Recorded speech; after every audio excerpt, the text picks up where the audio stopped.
I feel like I'm gonna get myself in trouble. Next question, please. You're gonna get yourself in trouble. No, go ahead. I mean, how important is it? what the hell? I'm Trying to grilling get him me in today. trouble, man.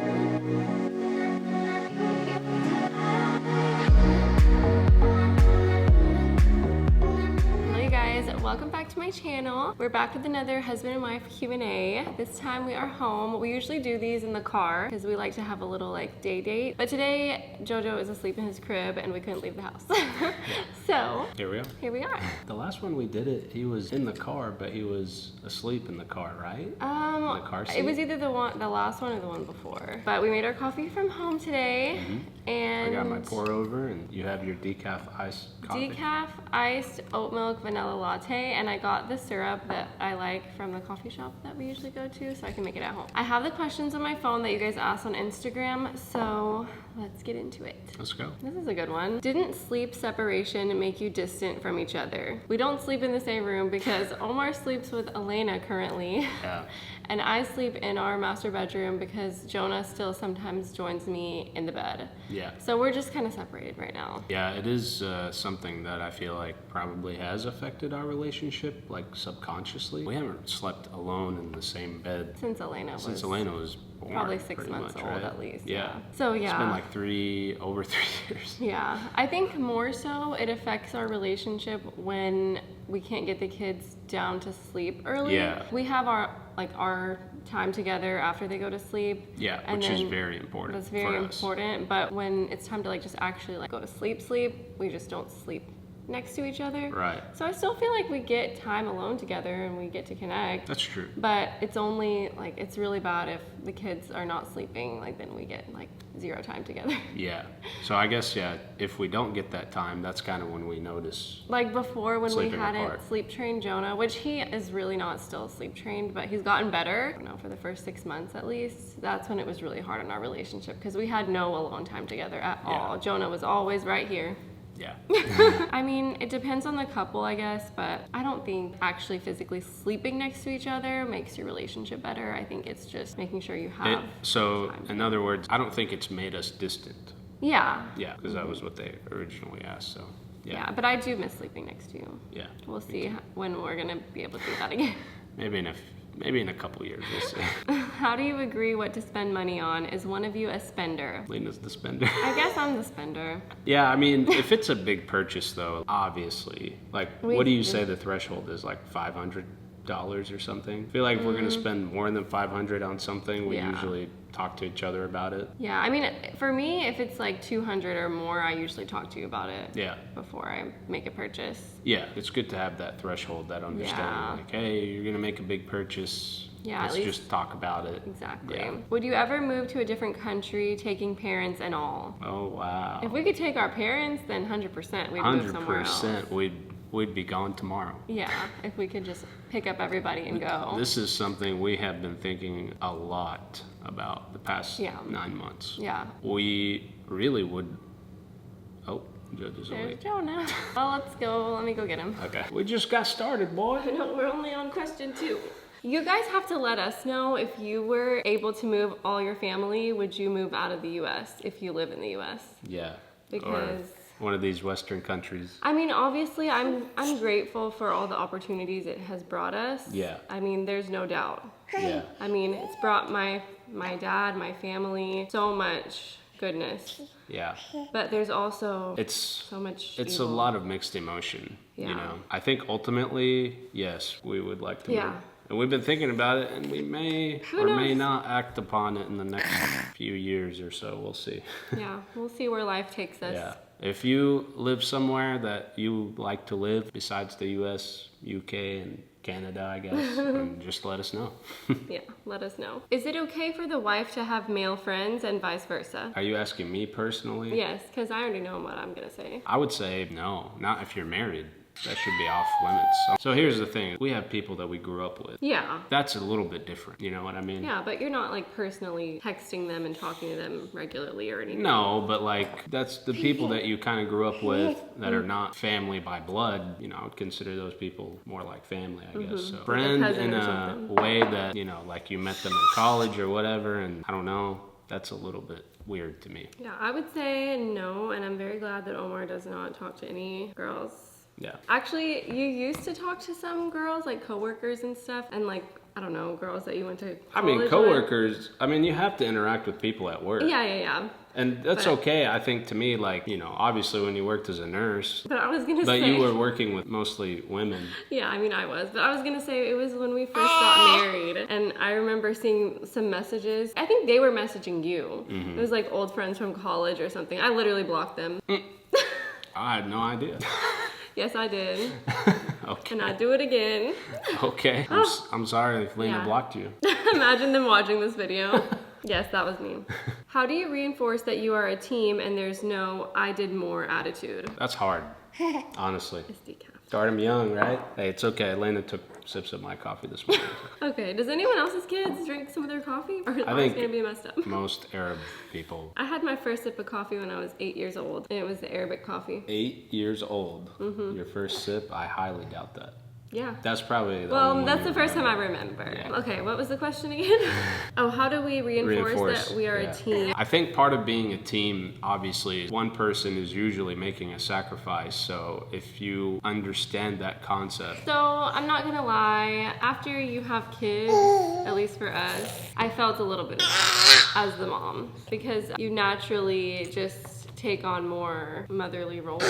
And I also was doing a lot of more of the kind of the housework anyway, just naturally. So then once I had kids and there was just so much more responsibility, I just felt a lot more of that weight. So I used to be like, I'm doing all of this. But Omar has done a really good job of stepping up and being that team player. And I had to realize like all the other things that you do that I don't even think about. I feel like if you're in that mentality, like I'm doing more, you may be possibly overlooking what the other person might be doing. And it's kind of good to just, before you start like accusing the other person of not doing enough, maybe try to understand what it is exactly that they're doing if they're not contributing enough. Hello. Hello. Can we bring Jojo over there for like an hour? Yeah. Because we're trying to film something and he woke up. He's not letting us talk. You're welcome. Okay, bye. Bye. Oh my god. Is that good? I don't know. That doesn't. I don't think it's good, Jojo. Okay, let's go. Do you take turns doing the night shift with the baby? Has sleep gotten better? Sleep has gotten better. Yes, because Jonah's 1 now. He's not a newborn anymore. Yeah. Sadly. He's been sleeping in his crib for the most part. Yeah, he's been sleeping in his crib for the most part. Except for the past like 3 or 4 days. Yeah, literally. I don't know what happened. He's in a regression right now. Yeah. So when he was a newborn, we did split the nights. Yeah. But we found that really did not work for us. He didn't take a pacifier. Yeah. So there was really no way for me to console him. He would not be comforted by Omar. Like, I would rock him, whatever. Nothing I would do worked. everything that I could, rocking chair, like whatever. Yeah. And it just was not working. We tried it for a long time. And so it honestly was just easier for me since I co-slept with him for me to just nurse him all night. Yeah. And that way we all slept. That's the only way we all slept. We did that for a while. Yeah. And then But then it got during- better. Yeah, it got better. It got better. So I don't know, you just have to find what works for you. Yeah. Like on paper, it would look great for us to do the 50-50 thing with you take one night, I'll take the next, and like we just switch off. But that just didn't work for us. So you just have to find what works best for your family and your baby. And you just got to remember that it's temporary. Yeah, it should get better. That's the biggest thing because when you're in the thick of it, it does not feel like it feels like it's gonna be forever like this. Right. But it's just a phase, and it will get better. It will get better. Yes. Yeah. You're gonna lose a lot of sleep until then, but basically just have to. When you look accept back it. and it was just like that. Yeah, it's gone. And it's gone. What does a typical work day look like for you and Omar? Is it tough running a business together? So it's summertime now, but normally Elena's in preschool.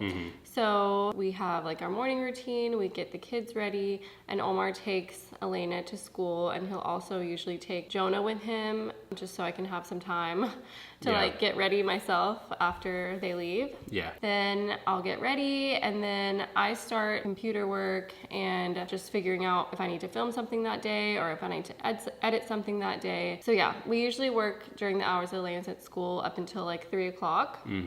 Whether it be editing, taking pictures. Whatever I have planned for Whatever. that week, because Yeah. every week is different. Because Yeah. obviously you guys know we do Instagram, YouTube, TikTok, Instagram stories. Yeah. And then now there's like some more other things behind the scenes that we're working on as Yeah. well. Whenever I have some things that I personally do, I'll try to work those in Yeah. and around. He's got construction stuff. He's Yeah. got all kinds of like other things. So we try to just get all of our work that we need to get done while Elena's at school. Yeah. And as far as if it's hard to run a business together, I will just definitely say yes. When Omar quit his job to work with me, we just had a way different idea of what it would be like to work together. And it's not easy. And I think any married couple that has a business together or works together, like some people I'm sure it works great for, but I feel like for the majority, I would say confidently, majority of the time it's not easy. There's different roles. Right. There's us as married couple. Right. There's us as parents. Yeah. And then there's us as business owners. And with me being like, you know, this is my business. This is with Lovelina. This is my channel. This is my social media. At the end of the day, like whatever decisions that need to be made, like I'm the one that needs to make those decisions. So there's a lot of like blurring of the lines of like wife and Business partner. And Mom. for me, it's easier for me to like turn my brain off of wife mode and just be business and then turn it back on to wife mode once we're finished with work for the day.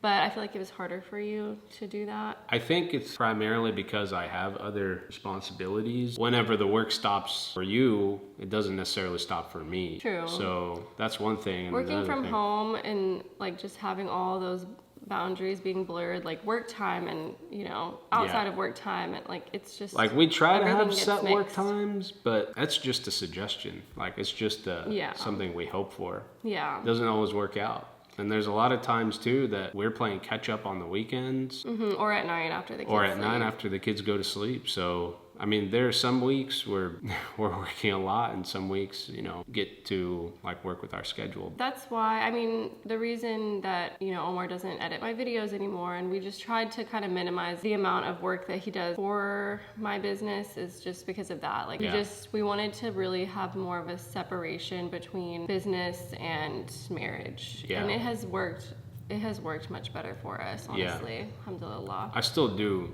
Yeah, he still does. I still do edit videos, but Every once in it's a while. I don't do the bulk of the editing, I guess. Let's put it that way. Yeah. It just depends. Like if it's a lot that week, you know, I'll do a lot of editing. It just really depends. But Yeah, but we've just tried to make it a little bit more separated, and I think that has been better for us, honestly.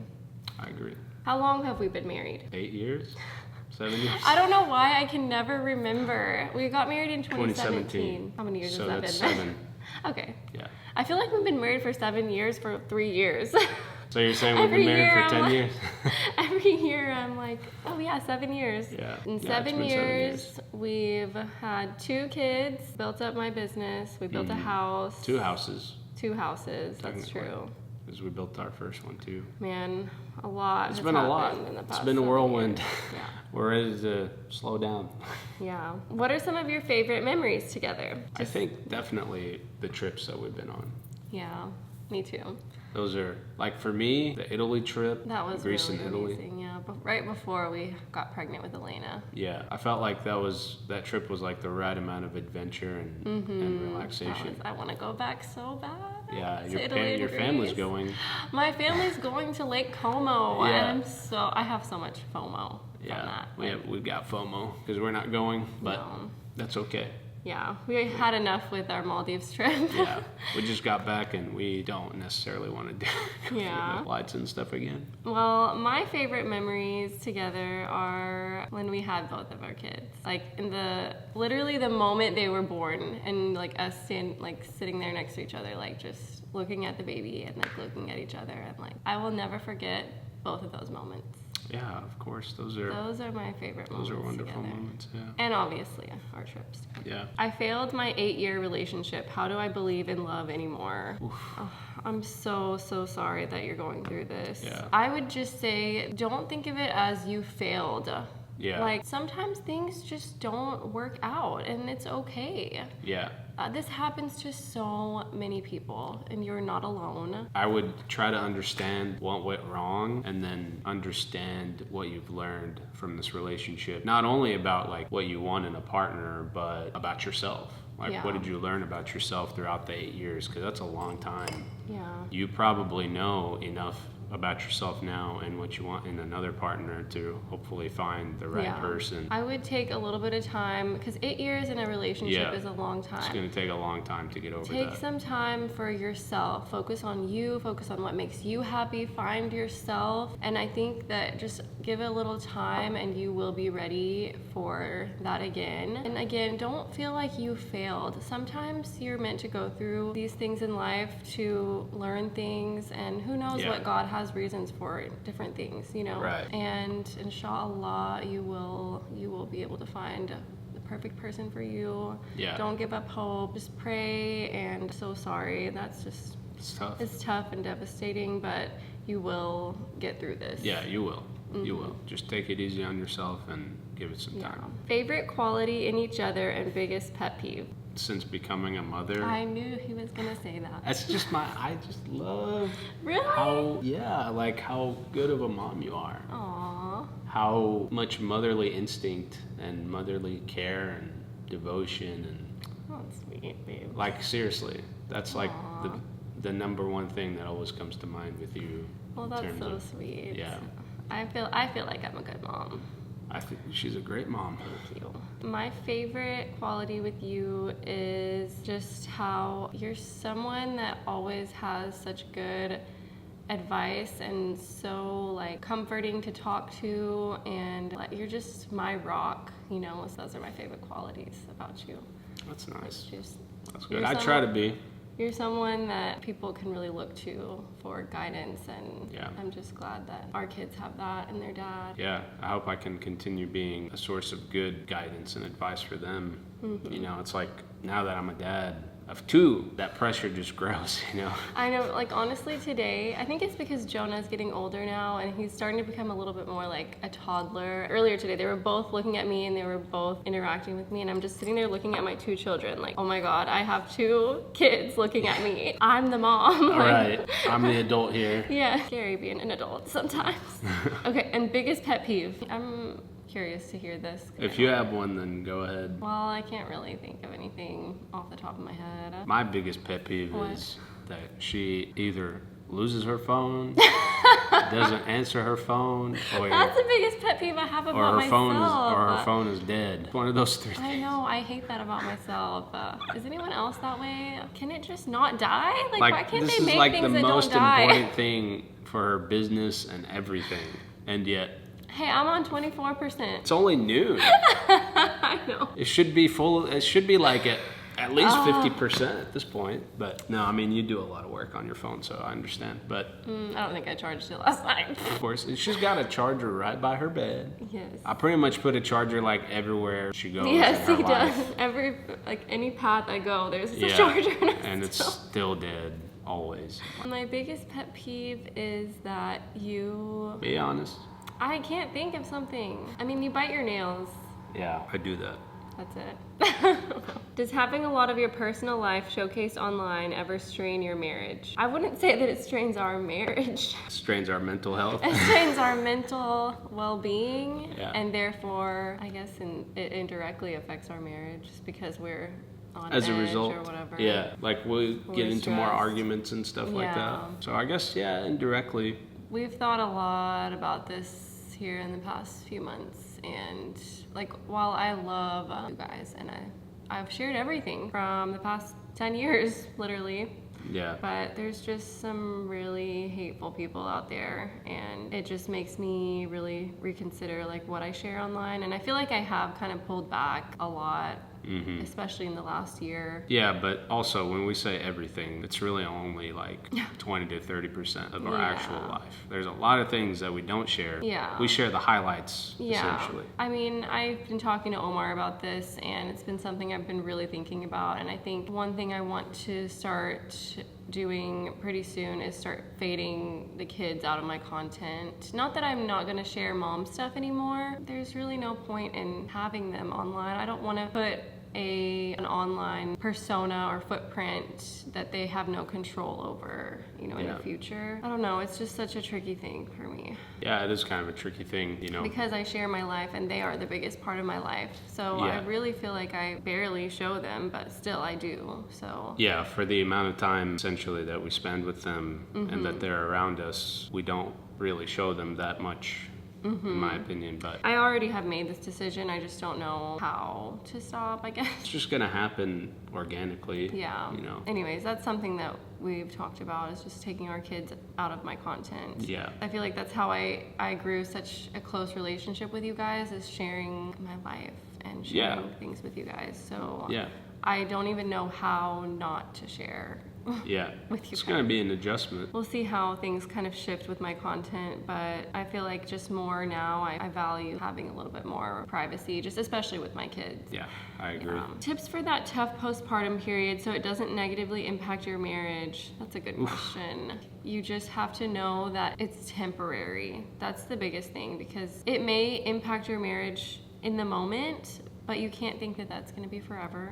Yeah. So also, very important is to explain to your partner there's going to be some time period there that things are going to be a little bit I would, crazy. while you're pregnant, especially if it's your first baby and husband has never known what it's like to go through postpartum before. Yeah. You need to be educating him, prepping him, letting him know, like, hey, like, there's a huge hormonal shift, like, for the first month or so, at least. Yeah. Where, I'm gonna need a lot more support emotionally. I'm gonna need a lot more patience. And also, like, there's just gonna be a lot more physical work. Now that you have a little baby, you're gonna have to prep him on what your expectations are. And I think that's the biggest thing, is you have to have expectations for each other. If your husband doesn't realize that you're expecting him to do XYZ and he's not doing it, then how is he supposed to know that's what you wanted him to do? The husband also He should go ahead and step up himself, but I would say setting expectations is a way to avoid anything. Right. Yeah. I agree. But also, it's okay if it's hard during that time. It's going to be hard either way. It's going to be hard. Yeah. Just know that it will get better. Yeah. Because it's going to it be was temporary. hard on us too. Yeah. Especially with the second baby. Yeah. Second one, because obviously we had another child who is a very bossy toddler, so she demands attention. And oh my god, the newborn phase with with Jonah having Elena, that was so hard on me, because she would not let me take care of my newborn. True. Yeah. She just wanted me to hold her, and she would cry whenever I would need to feed him or whatever. Yeah, and so that required me to step up a lot to I feel like the man has to step up a lot more when you have a toddler, because it's like play with her a lot more than usual, just distract her, whatever, take care of her needs, more than usual. Wishing you the best, and inshallah it will get easier. For Omar, should a husband have a problem with his wife visiting her own family as much as she wants? The as much as she wants part, what does that mean specifically? Yeah, as much as she wants, I mean. Okay, let's worst case scenario, she's leaving for months at a time. That's kind of crazy. That's crazy. Right? I would be like, what's going on? Do you not want to live with me? I guess it just depends. It just depends, but if it's something where it's you're going for the weekend once or twice a month, I feel like that's okay. For me personally, I feel like that would be okay. Yeah, I would say so. I think, or 1 week out of the month, whatever. If you were to first get married, I feel like a husband should have some patience with his wife, going to visit her family. I think this is, again, a thing where you and your husband have to have expectations. Right. So this is not going to be the same for every couple, obviously, and some women might feel like they need to go visit their family more, but that's something you have to discuss with your partner, come to an also agreement. Depends on the people individually too. For us, Arabs, we're very, very family oriented, so typically how it works is you live with your parents until you get married. Right? So we're talking about 2 two different cultures here, because in Western culture, people move out of the house early, they're more independent, they may not necessarily want to see their parents as often, you know, as somebody that's Arab. Where, you know, you are like more family oriented and you want to see your family. So that's number one. Number two, if it is like that, then definitely the husband needs to be patient and allow their wife to visit family more often. I think in the end it would be something that would be beneficial for the marriage, and now the husband doesn't necessarily have to visit every time too. Yeah, because like Amanda comes down more often, and Muhammad will come down every once in a while. Yeah, but Amanda comes at least once a month. Yeah, and see, I think that's fine. Yeah. As much as they want part, I think there needs to be some. Yeah, it's just you have to have an agreement, like.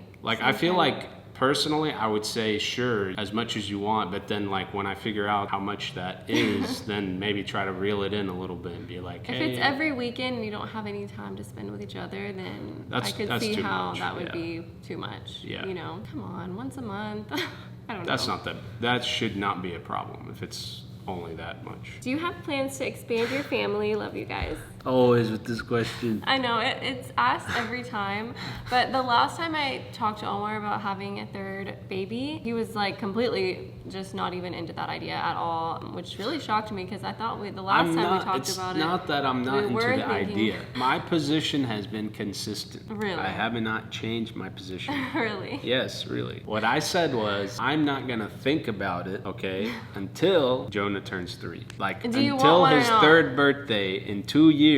Then I will think about it. Okay, but do you want a third baby or not? I'm not thinking about it. Right now, the answer is no. Yeah, that's the thing. He says no. Yeah, because it hasn't been 3 years. So the answer is no. Until then it becomes a maybe because I have to think about it. So we'll let you guys know in 3 years. So, yeah, 3 years. We'll let you No, 2 years. 2 more years, yeah, because he's 1 now. I got 2 years left. Where you don't have to think about it. Where I don't have to think about it. Do good looks matter in a relationship? After you've been married for 7 years, do the looks matter anymore? I feel like I'm going to get myself in trouble. Next question, please. You're going to get yourself in trouble. No, go ahead. I mean... How important is it for me to look presentable and after all these years? Obviously, I want you to do whatever makes you feel happy, right? He's trying to walk on eggshells right now. The bottom line is you need to take care of yourself, right? There's like a minimum standard of hygiene or whatever. Yeah. Okay, so let's get that off the table. Okay. Okay. In a sense, yes. If we're going by that basis, then yes. To me, it doesn't matter to me, like, if you want to wear makeup every day and do all that extra stuff. So... Just for example, my hair, like since I've been a mom of 2, I have not been fixing my hair. Does that bother you? No, it doesn't bother me. See, like that stuff doesn't bother me per se. Because obviously I married you for reasons other than your looks. I mean, that was a big reason, but... How much of a reason was it, percentage-wise? 50-50?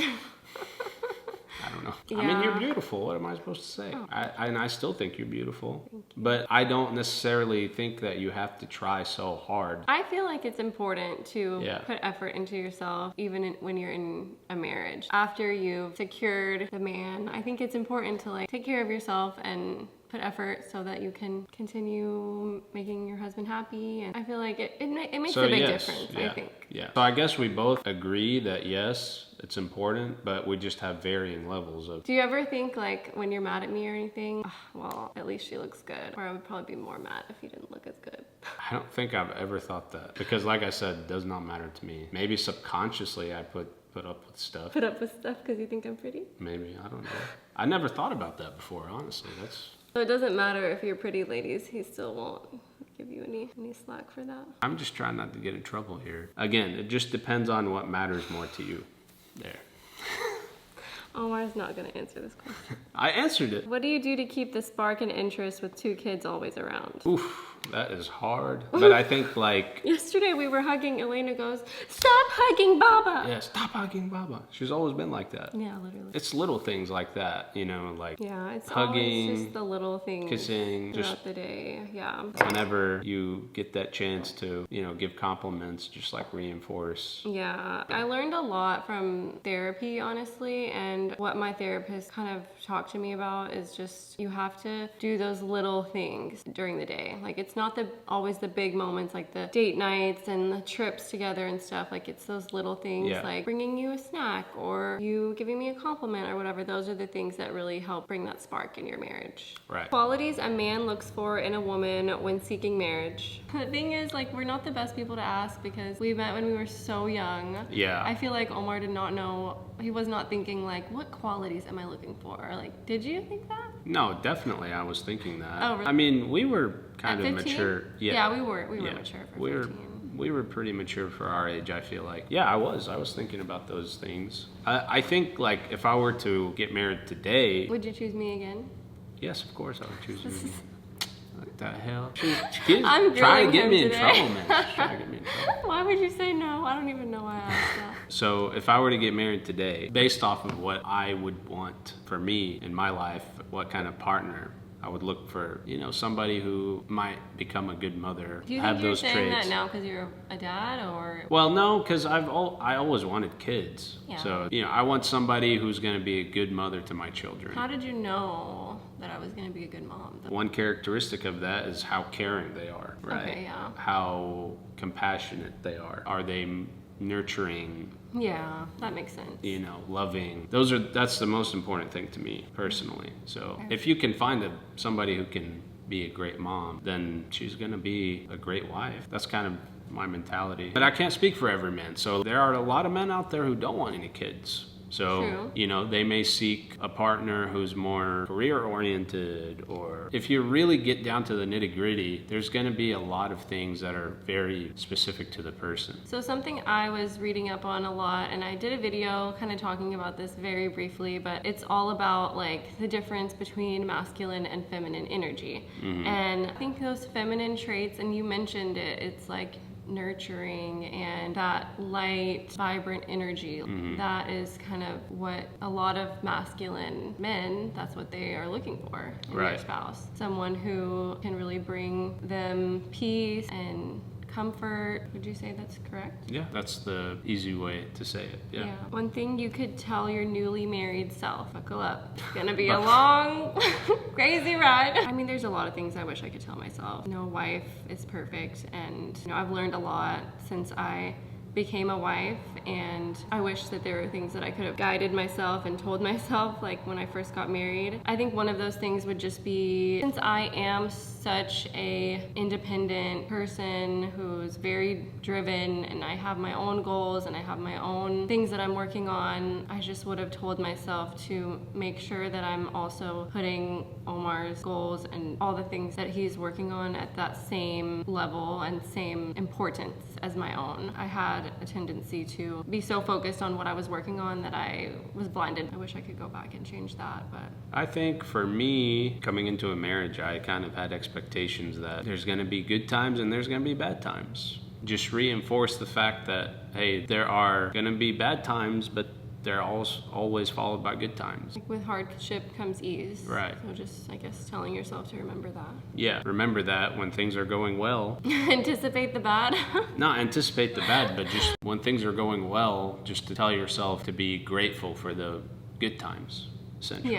Yeah. Important questions to ask / topics to discuss before marriage to make sure you're on the same page. This is a very good question. I think the first one is how y'all are gonna manage money. That is one of the biggest reasons for divorce, isn't it? Yeah. It's because of money issues and like how people manage things. So definitely discuss your expectations for who's gonna provide and how those funds are gonna be spent, and like what the wife needs to contribute, if anything. Obviously, everyone discusses whether they want kids or not, but maybe discussing how involved of a dad they plan to be, and maybe discuss like their father figure might have been like, and Potentially what kind of role models they had what kind of role models they had on being like a fatherly figure or whatever. Because I mean, people's families, they have such a huge Different impact. dynamics, yeah. And they just have such a big impact on you, whether you like it or not. Obviously, religion is a big one. I mean, obviously religion. Like, how religious? Yeah. You know what I mean? You can both be Muslim, but how practicing are you? One may be